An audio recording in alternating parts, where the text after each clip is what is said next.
Good morning students. आज हम अपना इसमें सेल्स ऑफ गुड्स एक्ट से रिलेटेड जो एक टॉपिक है इसमें केवियट एम्पटर, उसके बारे में हम आज बात करेंगे। फर्स्ट ऑफ ऑल तो आपको ये पता होना चाहिए कि केवियट एम्पटर का मीनिंग क्या है। भाई इसका बहुत सिंपल मीनिंग है, let the buyer beware. मैं आज जब केवियट एम्पटर के बारे में बात कर रही हूँ तो इसको सेल्स ऑफ गुड्स एक्ट के सेक्शन 16 में बताया गया है। चलिए ठीक है, हम शुरुआत अपनी एक एग्ज़ाम्पल से ही करेंगे। सपोज़ करिए इसमें ए और बी दो पार्टी हैं यहाँ पर। जो यहाँ पर ए है वो एक सेलर की पोजीशन में है और जो बी है वो एक बायर की पोजीशन में है। यहाँ पर जो बी है वो एक कार खरीदना चाहता है।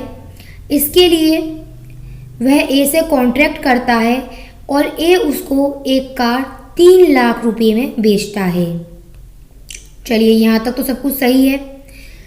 अब हमें अपना रूल अप्लाई करना है केवियट एम्पटर का, कि जब वो कार बी को बेची जा रही है तब यहाँ पर बी से कहा जाता है कि आप इस कार को ड्राइव करके देख लीजिए, इसके फीचर्स अच्छी तरह से समझ लीजिए, इसके फीचर्स चेक कर लीजिए।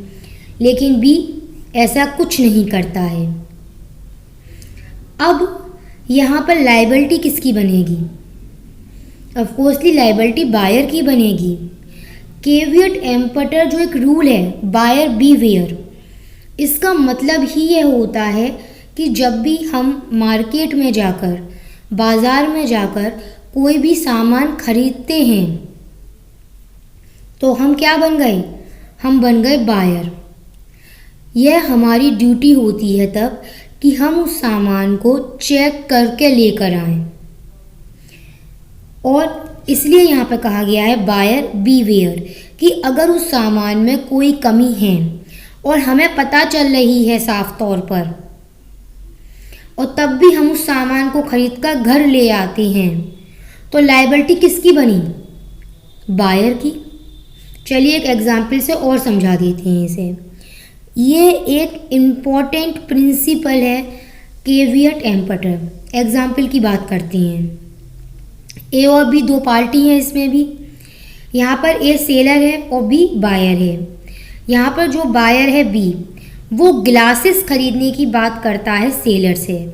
जब सेलर ने उसको ग्लासेस हैंड ओवर करे तब यहाँ पर पता चल रहा था कि वो ग्लासेस क्रैक थे, टूट रहे थे। तब भी बायर ने उन्हें खरीद लिया। लायबिलिटी किसकी बनी अब?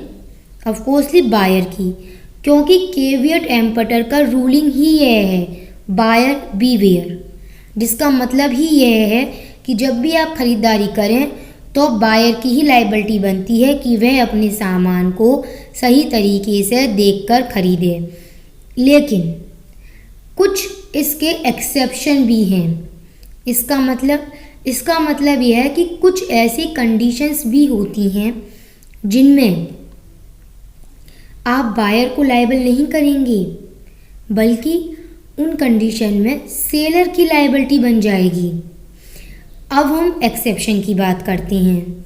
आई थिंक आपको केवियट एम्पटर बायर बी वेयर, इसका मीनिंग तो क्लियर हो गया, इसके एग्जाम्पल्स भी हो गए। चलिए अब हम बात करेंगे इसके एक्सेप्शन की। इसका सबसे पहला जो एक्सेप्शन है वो आपको सेक्शन 16 का सब सेक्शन 1 जो है उसी में दिया गया है। बहुत सिंपल है। सपोज़ करो, मैं आपको पहले आज एग्जाम्पल दूंगी इसका। सपोज़ करो यहाँ पर ए और बी दो पार्टी हैं। ए सेलर हो गया और बी बायर हो गया। जो बायर है इसमें वो सेलर से कहता है कि उसको एक रिस्ट वॉच चाहिए। क्या कहता है? उसको एक रिस्ट वॉच चाहिए। उसने अपना पर्पस क्लियर कर दिया। सेलर को बायर ने अपना पर्पस क्लियर कर दिया कि भाई हमको रिस्ट वॉच चाहिए। अब हम सभी जानते हैं वॉच तो वॉल क्लॉक भी होती है और कई वॉच भी होती हैं, पर यहाँ पर उसने एक पार्टिकुलर पर्पस डिफाइन कर दिया अपना सेलर को कि उसको एक रिस्ट वॉच चाहिए। अब यहाँ पर ये ड्यूटी सेलर की बन गई कि उसको वह अच्छी क्वालिटी की रिस्ट वॉच दिखाए। अब आप देखिए सेक्शन 16 सबसेक्शन 1 का लैंग्वेज देखिए क्या कह रहा है ये section. Where the buyer expressly और by implication makes known to the seller the particular purpose. ठीक है, चलिए अब हम आपसे एक क्वेश्चन और पूछते हैं इसमें।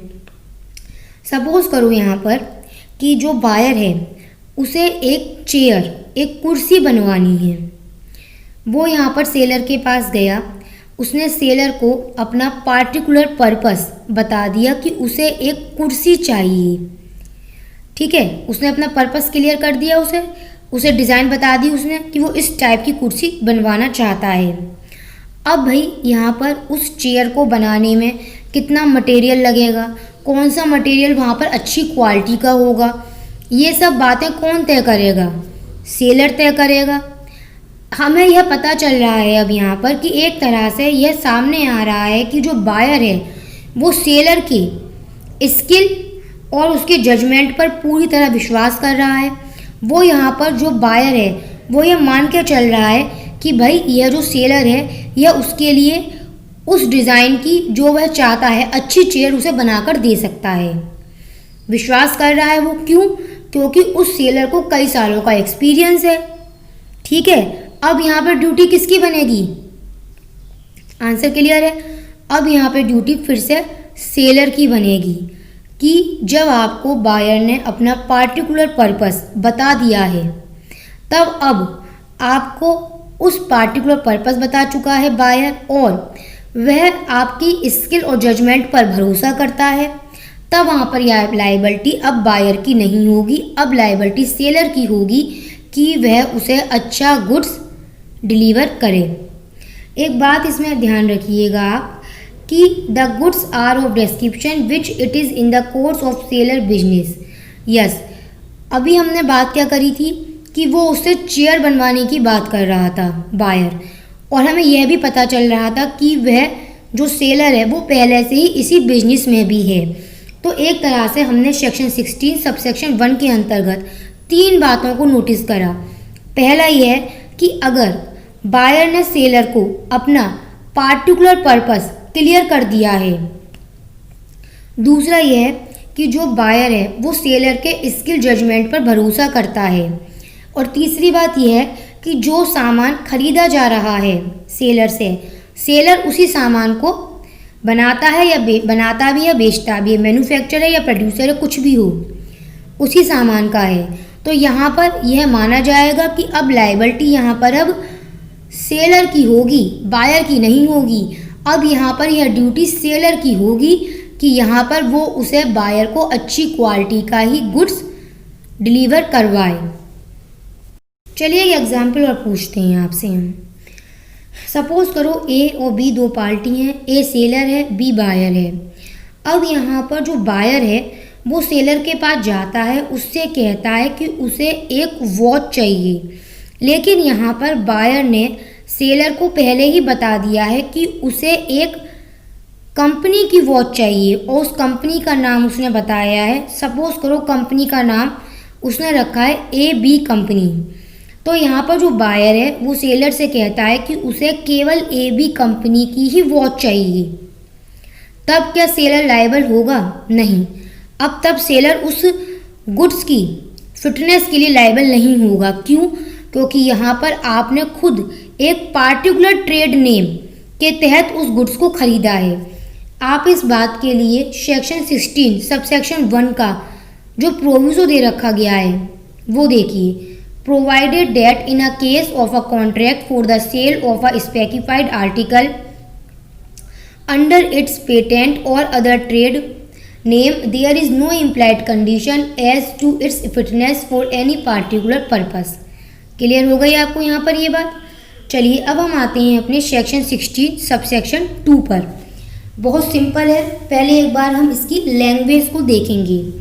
Where goods are brought by the description from a seller who deals in goods of that description, whether he is that manufacturer or producer or not, there is an implied condition the goods shall be of merchantable quality। चलिए ठीक है, एक example समझाते हैं। Suppose करो यहाँ पर जो बायर है वो सेलर से यह कहता है कि उसे एक डीवीडी प्लेयर खरीदना है। सेलर यहाँ पर उसे एक डीवीडी प्लेयर 2000 रुपये में बेच रहा है। भाई एक बात मैं बता दूँ यहाँ पर इस केस में कि जब बायर ने सेलर से कहा था कि उसको डीवीडी प्लेयर चाहिए, तो यहाँ पर सेलर ने सबसे पहले उसे एक डीवीडी प्लेयर का डिस्क्रिप्शन दिया था कि आप इस डीवीडी प्लेयर को खरीदिए, ये डीवीडी प्लेयर में इतने सारे फीचर्स हैं, ये वाला डीवीडी प्लेयर बहुत अच्छा काम करेगा। अब यहाँ पर डिस्क्रिप्शन दे दिया। अब जब गुड्स वो डीवीडी प्लेयर अब जब वो डिलीवर कर रहा है बायर को, ठीक है, तो ज़रूरी यह होना चाहिए कि वह जो डिलीवर करा गया है डीवीडी प्लेयर वह मर्चेंटेबल क्वालिटी का होना चाहिए। ये मर्चेंटेबल क्वालिटी क्या होती है? मर्चेंटेबल क्वालिटी का मतलब यह है कि जिस बायर ने इस डीवीडी प्लेयर को ख़रीदा है, अगर यहाँ पर अब इस बायर का पर्पस डीवीडी प्लेयर को खरीदने का यह है कि आगे जाकर वह उसे रीसेल करना चाहता है, तो यहाँ पर यह डीवीडी प्लेयर इतना कैपेबल होना चाहिए कि आगे जाकर वह इसे रीसेल कर सकता हो। या फिर अगर इस डीवीडी प्लेयर को खरीदने का पर्पस इस बायर का यह था कि वह उसे खुद सेल्फ के यूज़ के लिए खरीद रहा है, तो यहाँ पर डीवीडी प्लेयर इतने फीचर्स का, इतनी क्वालिटीज़ का होना चाहिए कि वह उसे खुद में यूज़ कर सकता हो। तब हम कह सकते हैं कि हाँ, वह डीवीडी प्लेयर एक मर्चेंटेबल क्वालिटी का डीवीडी प्लेयर है। मैं आपको इसमें आपको एक केस और बताती हूँ जो आपकी इस पॉइंट को और क्लियर करेगा। केस है पीस्ट वर्सेस ब्लास्ट का केस है। ढंग से समझिएगा इस केस में क्या था। यहाँ इस केस में जो बायर था वो एक सेलर के पास गया और सेलर के पास जाकर उसने हॉट वाटर बोतल, जिसे हम गर्म पानी से सिकाई करने की बोतल भी कहते हैं, उसको उसने ख़रीद लिया। जब इस बोतल का प्रयोग, हॉट वाटर बोतल का प्रयोग जब बायर की पत्नी ने करा, तब वह बोतल फट गई और उसकी पत्नी को काफ़ी डैमेज हुई। यहाँ पर यह मामला कोर्ट में गया क्योंकि बायर ने तुरंत ही यहाँ पर उस सेलर के अगेंस्ट एक सूट फाइल करा। अब यहाँ पर कोर्ट में यह डिसाइड हुआ कि जो यहाँ पर उसको गुड्स बायर को बेचे गए थे वो मर्चेंटेबल क्वालिटी के नहीं थे, और ऐसे में यहाँ पर जो सेलर होगा वो बायर को कंपनसेट करने के लिए लायबल माना जाएगा। इसमें मैं आपको एक एग्जाम्पल से और पूछती हूँ, ढंग से एग्जाम्पल समझिएगा। देखिए, मैं यहाँ पर आपको इतने एग्जाम्पल्स इसमें इसलिए बता रही हूँ क्योंकि मेरा यह मानना है कि हम इस टॉपिक को जितने ज़्यादा एग्जाम्पल से क्लियर कर सकते हैं उतने ज़्यादा हमें इसमें एग्जाम्पल्स रखने चाहिए, तभी हम अपने इस टॉपिक को बहुत अच्छी तरह से क्लियर कर सकेंगे। हम अपने एग्जाम्पल पर आते हैं। सपोज़ करिए यहाँ पर जो बायर है वो सेलर के पास जाता है और एक टेबल लैंप खरीदता है। यहाँ पर जो सेलर है वो बायर से कहता है कि आप इस टेबल लैंप को खरीदिए, इस टेबल लैंप में इतने सारे क्वालिटीज़ हैं। मतलब वो उस टेबल लैंप के फीचर्स उसको डिस्क्राइब करता है। अब बायर जो है सेलर पर विश्वास कर रहा है और वह उसी जो टेबल लैंप यहाँ पर सेलर ने बताया था उस टेबल लैंप को खरीदने को तैयार हो जाता है। यहाँ पर जो सेलर है वो बायर से कहता है कि वह उस टेबल लैंप को यहीं अभी शॉप पर ही, दुकान पर ही चेक कर ले। ऑफकोर्सली ऐसा कई बार होता भी है हमारे संग भी, जब हम भी कोई चीज़ बाज़ार से ख़रीदने जाते हैं। सपोज़ करो हम भी अगर टेबल लैंप ही खरीदने गए तो हाँ, होता यही है कि हम शॉपकीपर पर ही विश्वास करते हैं। शॉपकीपर ही हमें बताता है कि यह अच्छी क्वालिटी का टेबल लैंप है, आप इसे ख़रीद लीजिए। अब वो हमें चेक करने के लिए भी कहता है, चेक भी हम करके देखते हैं।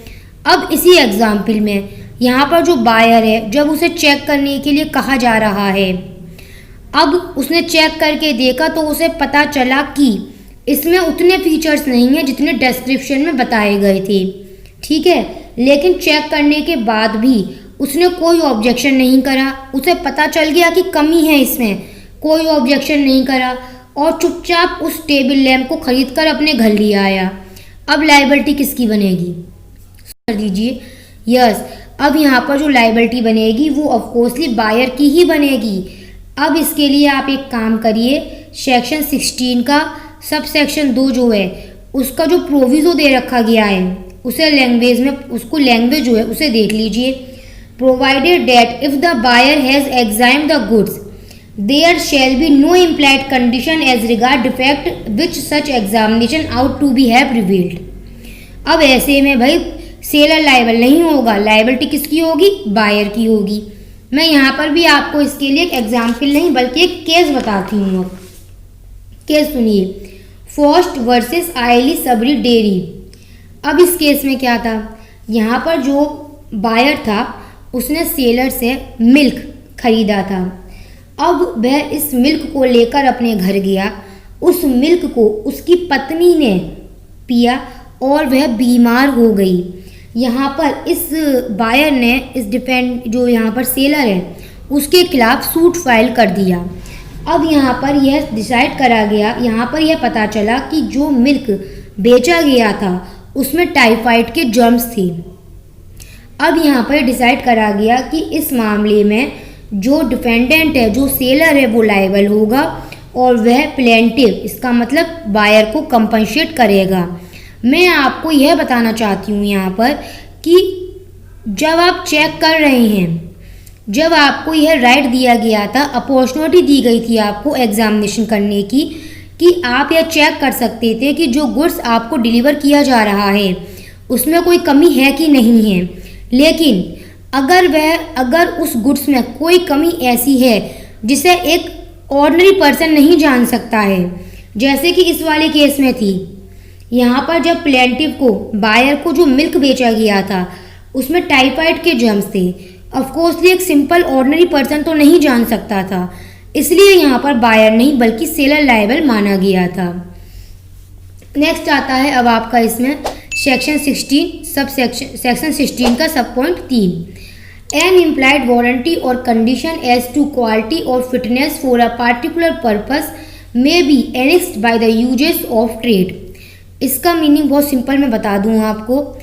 अगर आप कोई भी व्यापार कर रहे हैं, उस व्यापार के तहत आप गुड्स को डिलीवर कर रहे हैं, तो अगर वहाँ पर ऐसी कोई भी कस्टम है, अगर वहाँ पर ऐसा कोई भी नियम है कि उस गुड्स के साथ में जुड़ी हुई कोई भी जानकारी है, तो यहाँ पर आपको वह जानकारी उस गुड्स के डिलीवर होने के साथ ही प्रोवाइड करवा देनी चाहिए। अब हम बात यहाँ पर यह करते हैं कि जब भी कोई गुड्स सेल किया जा रहा है तो अब वो और कौन सी अन्य कंडीशंस होंगी जिनमें केवियट एम्पटर का रूल अप्लाई नहीं होगा। जैसे कि सेक्शन 15 देखिए, अगर कोई गुड्स सेल बाय डिस्क्रिप्शन के बारे में बता रहा है सेक्शन 15, मैं बहुत सिंपल तरीके से आपसे एक बात पूछती हूँ। अगर जो बायर था वो सेलर के पास गया, क्योंकि उसको एक लैपटॉप खरीदना था।